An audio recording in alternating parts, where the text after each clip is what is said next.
Bulletin में एक बार फिर खुशामदीद। खबरों का सिलसिला आगे बढ़ाते हैं। वज़ीर ख़ारजा डॉक्टर अब्दुल हफीज शेख ने वज़ीर आज़म यूसुफ रज़ा गिलानी को मजमूई मुआशी सूरत हाल पर ब्रीफिंग के दौरान बताया है कि मुल्क की मईशत तरक्की की राह पर गामजन है और तिजारत और रेवेन्यू के इकट्ठे करने में बड़ी तेज़ी देखने को मिल रही है। वज़ीर ख़जाना ने वज़ीर आज़म को मुल्क की मुआशी सूरत हाल से आगाह किया और उन्हें आइंदा बजट की तैयारियों के हवाले से ब्रीफिंग दी। वज़ीर ख़जाना ने बताया कि मुल्क में मकामी ज़राए को मुतहर्रिक किया जा चुका है और नौजवानों के लिए रोज़गार के मौक़े निकाले जा रहे हैं। वज़ीर ख़जाना ने बताया कि रवां बरस मार्च में मजमूई तौर पर 1270 अरब रुपए का रेवेन्यू इकट्ठा किया गया, जो गुज़श्ता साल के 1020 अरब के मुकाबले में 2.5 अरब रुपए ज़्यादा है। इसी तरह मुल्की बरामदात ने 30% इजाफा देखा है, जो 25.5 अरब डॉलर है।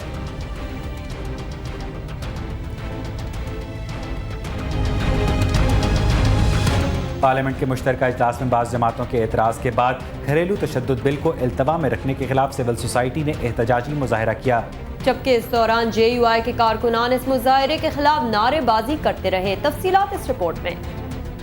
पार्लियामेंट के मुश्तरका इजलास में गुज़िश्ता रोज़ घरेलू तशद्दुद बिल जब मंजूरी के लिए पेश किया गया तो उसकी बाज़ शिकों पर मुस्लिम लीग नून और जमियत उलमाए इस्लाम की जानिब से मुखालफत की गई। जमियत उलमाए इस्लाम का मौक़िफ़ था कि ये बिल आइली क़वानीन से मुतसादिम है, इसलिए इसको नज़रसानी के लिए इस्लामी नज़रियाती काउंसिल के पास भेजा जाए, जबकि मुस्लिम लीग नून का कहना था कि उन्होंने इस बिल पर गौर ही नहीं किया।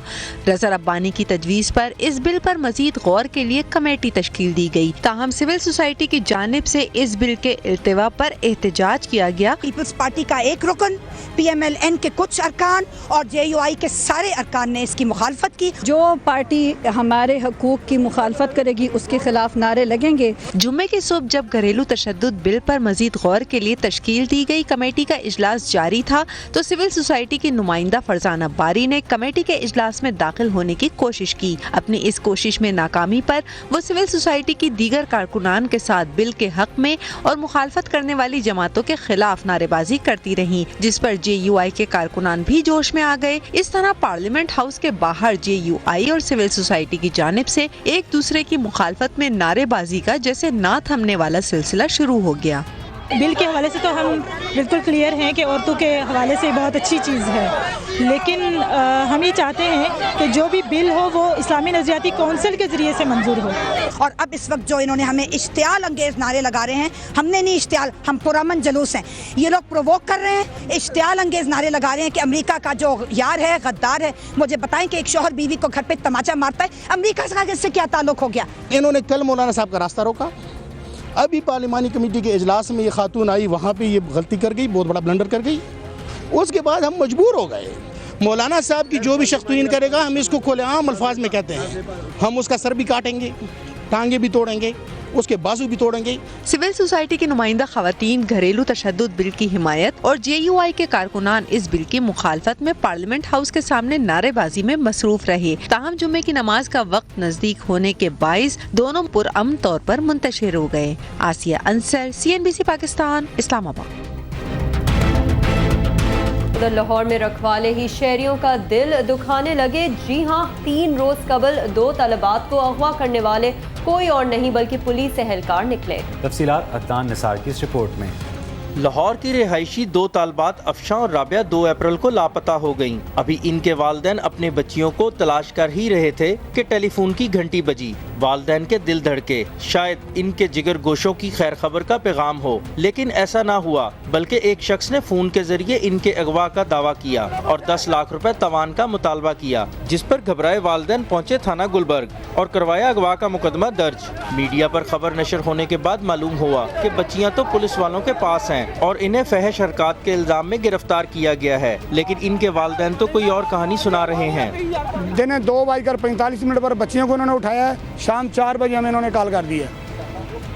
जो थाने का मुंशी है, थाने का मुंशी कॉल कर रहा है, जी मैं रिक्शा ड्राइवर बोल रहा हूँ, बच्चियों को अगवा किया गया, मुझे भी अगवा किया गया है, तो मैं कोशिश करता हूँ आपकी बच्चियों को छुड़वाता हूँ, आप 10 लाख तवान का इंतजाम करेंगे। जिन्होंने अगवा किया है 10 लाख रुपया मांग रहे हैं। 2:40 थाना शादमान में दाखिल हैं, तो वर्षा को क्यों नहीं बताया गया? इंक्वायरी में साबित होगा कि अच्छा, हमारे फ़ोन पे जो फ़ोन आता रहा रिक्शा ड्राइवर बन के, वो थाने का ज़िम्मेदार आदमी मुहर्रर है, सुल्तान नामी, और SHO को इस बात का पता है। ये उठा के ले गए इधर और इन्होंने किसी नामालूम जगह पे बिठा के रखा उनको।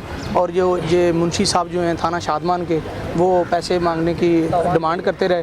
वो कहते रहे कि जी आप टेंशन आपने नहीं लेनी है, आपकी बच्चियाँ जो हैं वो किसी गलत आदमी के हाथ में चली गई हैं, लेकिन हम कोशिश कर रहे हैं कि हम उनको बाजियाब करवा देंगे, आपने किसी बात की टेंशन नहीं लेनी। और उसके बाद जब एहतजाज किया, जब 15 पे कॉल हुई, हमने अपने करीबी थाना से रजू किया और इन लोगों ने क्या किया कि इन्होंने हमारे खिलाफ FIR काट दी। इधर पुलिस अपने पेटी भाइयों के खिलाफ मुकदमा दर्ज करने के लिए तैयार है और इसरार कर रही है कि तफ्तीश के बाद ही कार्रवाई की जाएगी। अब इंक्वायरी हो रही है, DIG साहब हैं हमारे, मेजर मुबशर साहब, जो भी हुक्म होगा तमील हुक्म करेंगे। वर्शन हमने दे दिया उनको, बकाया मुलाजमान है वो उनके भी वर्शन ले रहे हैं, इंक्वायरी कर रहे हैं। कानून के रखवालों का कानून शिकनी का ये पहला वाकया नहीं। कैमरामैन आसिफ शकील के साथ अदनान निसार, CNBC पाकिस्तान, लाहौर। वैसे तो कानून में पसंद की शादी करने वालों को मुकम्मल तहफ़्फ़ुज़ की यकीन दहानी कराई जाती है, मगर इस्लामाबाद में तहफ़्फ़ुज़ फराम करने वालों ने ही पसंद की शादी करने वाले नौजवान और एक ज़ईफ़ुल उमर खातून को वो सबक सिखाया कि शायद ही कोई इस बारे में सोच पाए। नौमान मकसूद की रिपोर्ट।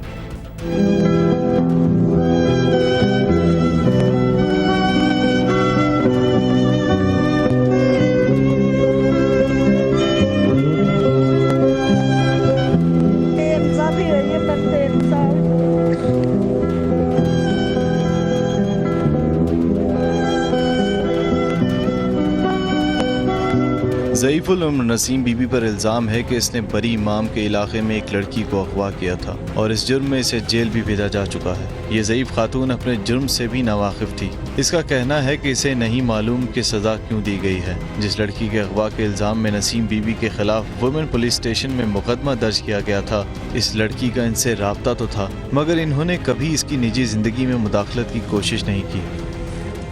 मेरा ਉਹਦੇ ਨਾਲ ਕੋਈ ਬੱਚਾ ਤਲਕ ਨਹੀਂ, ਮੈਂ ਅੱਲਾ ਨੂੰ ਹਾਜ਼ਰ ਨਾਜ਼ਰ ਕਰਕੇ ਆਨੀ ਆ, ਕੋਈ ਉਹਦੇ ਨਾਲ ਮੇਰੀ ਲੈਣ ਦੇਣ, ਮੈਂ ਉਹਨਾਂ ਦਾ ਘਰ ਵੀ ਹੈ ਪਰਸੋਂ ਵੇਖਿਆ। नसीम बीबी को जिस लड़की के अगवा के इल्ज़ाम में गिरफ्तार करके जेल भेजा गया, इसका नाम किरण है। इसने इस्लाम कबूल करने के बाद तालिब नामी नौजवान से मोहब्बत की शादी की थी। शादी के दूसरे रोज ही इसके घर वालों ने इतला मिलते ही अगवा का मुकदमा दर्ज करा दिया। पुलिस ने किसी से तफ्तीश करने की जहमत गवारा नहीं की और फौरी तौर पर किरण के शौहर और इसके राब्ता रखने वालों के घरों में घुसकर इन पर मुबैना तशद्दुद किया। पुलिस ने गिरफ्तार करने वालों को इस गिरफ्तारी की वजह भी नहीं बताई। ना कोई मेरे को पुछया ने कुड़ी किते या नहीं। फिर उन्हें साढ़े घर दियां फोन किया, भाई किधर गई, तो फोन मेरा बंद सी। उन्हें आख्या फोन ओदा थाने गुलदाद आख्या, मैं वो माई नूं कढ़ दिता, तो मैं उत्थे ही सा। उन्होंने चक्कर दे के दूजे दिन मैं जेल पजवा दिता सी। मैं 15 दिन जेल कट किया। नसीम बीबी पर ढाए गए जुल्म पर ना ही पुलिस कुछ बोलने को तैयार है और ना ही किरण के घर वाले। उधर तालिब के जेल जाने का दुख भी इसकी बूढ़ी माँ और माजूर बहन नहीं झेल पाई। माँ सदमे से अपना जहनी तवाजुन खो बैठी है। किरण अपने घर वालों के साथ रह रही है, मगर इसे किसी से भी मिलने या बात करने की इजाज़त नहीं। रात दिन गलियों में घूमती थी, कभी उधर बैठती थी, कभी उधर बैठती, कभी लड़कियों के साथ हंसती थी, कभी घूमती थी। फिर खाला उसे लेके गई, बड़ी इज्जत से रखा 2-3 महीने। फिर उधर से पता नहीं चोरी करके क्या उसकी खाला आई मेरे पास। नसीम बीबी अपने ऊपर होने वाले जुल्म के बदले में इंसाफ के लिए दर दर भटक रही है, मगर इसे सहारा देना तो दूर की बात, किसी ने इसे ये तसल्ली भी नहीं कराई कि इसकी बात सुनी जाएगी।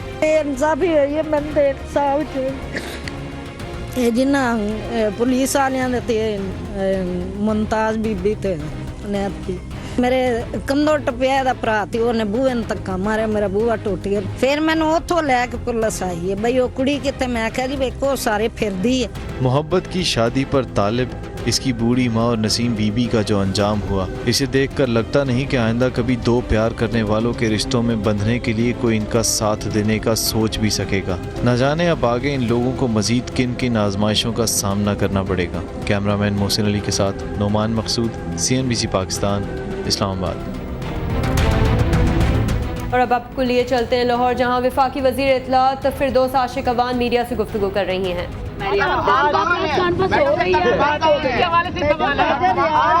ऑन रिकॉर्ड ही कहा है और आज भी उन्होंने कहा है, राजा रियाज ने वो भी बताया और आज भी उन्होंने कहा है कि नून लीग वालों की गर्दन में जो सरिया है वो हमने दिया है और हमें निकालना भी आता है, तो ये देखिए ये सियासी बयान है, बात है ये सियासी बयान है, ये सियासी बयान है। सियासत के अंदर इस हकीकत को कौन झुठलाएगा कि आज जो हुकूमत यहाँ कायम और दायम है पंजाब के अंदर, वो पाकिस्तान पीपल्स पार्टी ने, सदर मुमलकत ने वाक ओवर दिया है मुस्लिम लीग नून को। वो वाक ओवर दे के जो आज़ाद मेंबरान थे उन्होंने नून लीग में शमूलियत अख्तियार की, तो उसके बेस पे ये हुकूमत वजूद में आई है। तो हकीकत है, कोई इनकार नहीं कर सकता, लेकिन बुजुर्गों के हवाले से जो बात हुई उसको हम कंडेम करते हैं। राजा साहब के खिलाफ कार्रवाई करेंगे?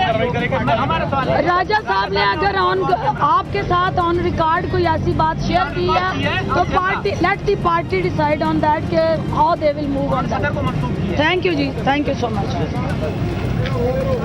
वफाकी वज़ीर इत्तलात फिरदौस आशिक आवान लाहौर में मीडिया से बात कर रही थी। खबरों का सिलसिला आगे बढ़ाते हैं। अक़वाम मुत्तहिदा के सकाफ़ती इदारे यूनेस्को ने 100 बरस कबल डूबने वाले बहरी जहाज़ टाइटैनिक के मलबे को तहफ़्फ़ुज़ देने का ऐलान किया है। इदारे का कहना है कि अब तक 700 से ज्यादा गौताखोर कनाडा के साहिल के करीब समंदर में 4000 मीटर गहराई में मौजूद जहाज के मलबे से मुख्तलिफ नवादरात निकाल कर ले जा चुके हैं। टाइटैनिक की गरकाबी के तकरीबन 100 बरस बाद यूनेस्को ने इसे 2001 के उस कन्वेंशन की फहरिस्त में शामिल कर लिया है जो ज़ेरे आब सकाफती विरसे के तहफ़्फ़ुज़ के लिए बनाया गया है। ये मुआहिदा सिर्फ उन्हीं बहरी जहाज़ों के मलबों को तहफ़्फ़ुज़ देता है जिन्हें गरकाब हुए 100 साल हो चुके हों।